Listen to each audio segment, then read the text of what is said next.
Again, they will catch everything.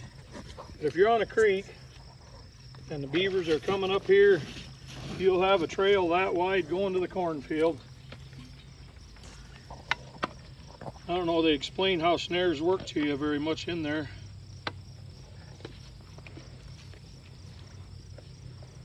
You can buy them. I build my own.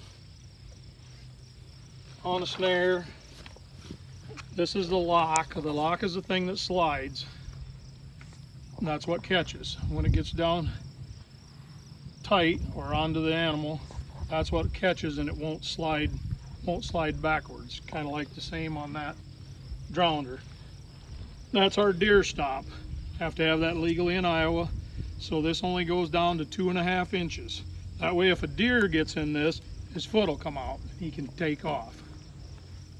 So that's got to be on there to be legal in Iowa. Then you have a snare support. This little collar is called snare support. Some of them are rubber, some of them are clear plastic, some of them are curly wires. Depends on where you buy your snares. And this is a swivel, and this would be my extension.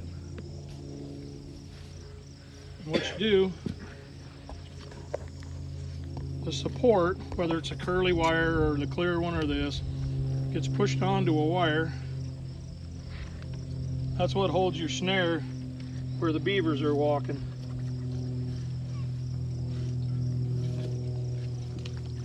We're going to say the beavers are crawling out into that cornfield out there. And remember what they said in the laws, if you're close to water, this can be an 11-inch loop. If you're away from water, it's got to be down to 8 inches, like if you're snaring coons.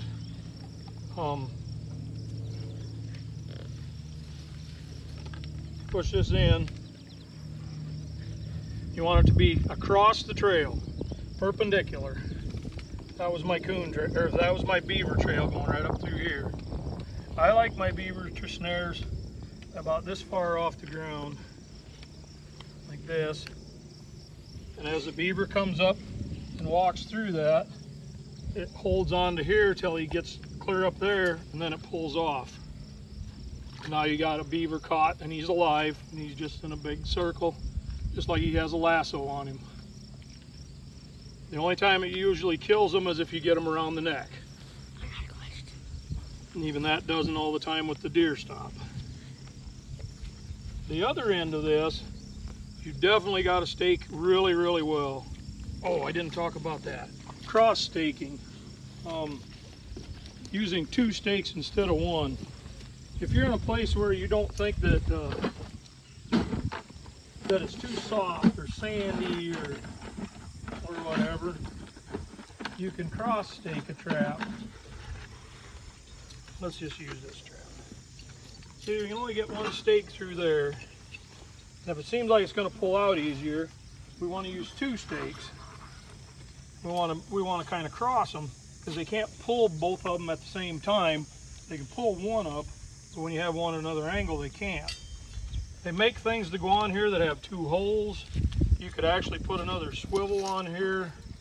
If you took this swivel off and put it in the chain, you could put 1 stake through there and 1 through there and kind of try to cross them. You can make a little thing out of cable like this. Buy this at the hardware store, and you can put it through here. Then you can put a stake in,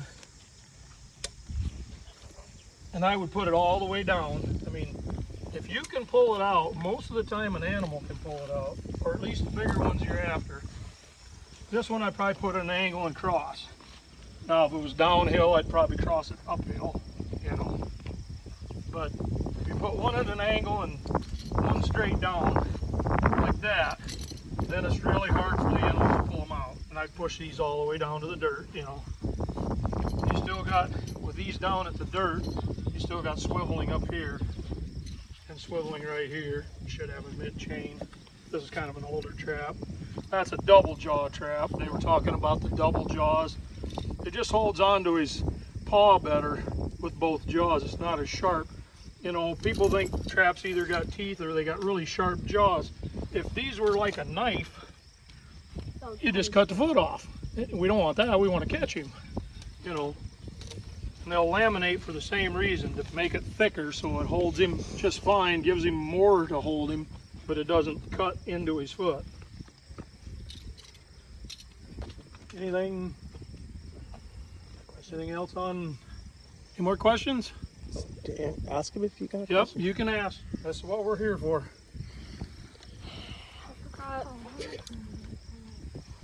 I started when I was about 6 years old trapping mice and rats at my grandparents' dairy farm. I got paid a quarter a mouse and 35 cents for every rat I caught. Not a muskrat, a regular barn rat. They didn't want to use poison. They had a lot of cats. That's where I started. And then I started trapping in the creeks and in the trails catching coons. Now I go to Arkansas for 3 months and trap beaver for timber companies. I spend 3 months down there getting paid to catch beavers. They plug the culverts, they flood the roads. If you had a tree here close to where that beaver trail is that you're going to set this snare on, you take this snare, you go around the tree, and then you push this back through it, and now it's tied off to the tree. You want to make sure you do this for beaver that you do it at the ground level. Don't fasten onto the tree clear up this high, because a beaver in the snare, he'll walk up here, chew the tree off, and take off with the top half, and he'll be gone. So you want to make sure it's down at ground level. At least don't get it any higher than this. Most of the time when they chew them off about, well, that's 9 inches in my hand. They usually chew them off about here, but always try to get it right at ground level. If you fasten, even a big tree, I mean, I don't care if the tree's this big, a beaver will chew that off. He wants to get loose, he'll chew it off and take off with it. You can stake these for the beaver also. Just remember, a beaver can pull pretty much more than 2 people. I mean, you could cross stake this. You could fasten this around one of those 2 loops.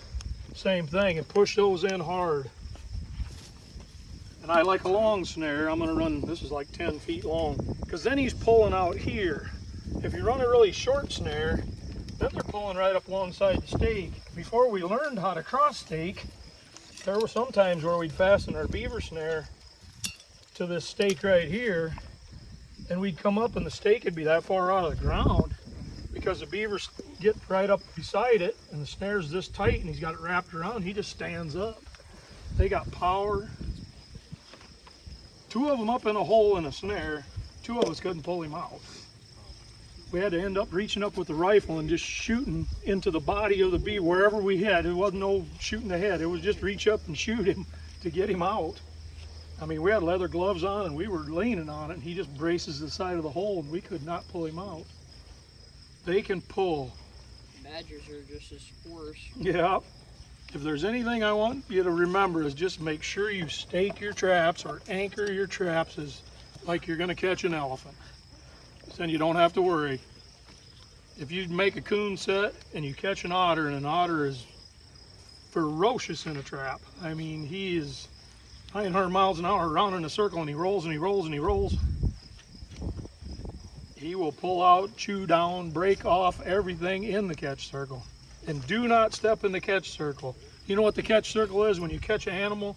Oh, and isn't it like like when they have that room around the move, don't get in the way of it? Yep. So if he tore all the grass up in this circle, don't get in that circle, because he can reach you. It's especially important not to get in that circle if it's an otter, because an otter's not going to be over here. A lot of animals are going to be on this side of the circle. They're going to be trying to get away from you if he walked up. But an otter will come right here and try to bite you. He does not like being contained, and he doesn't like people that close to him. It's close to 1 o'clock.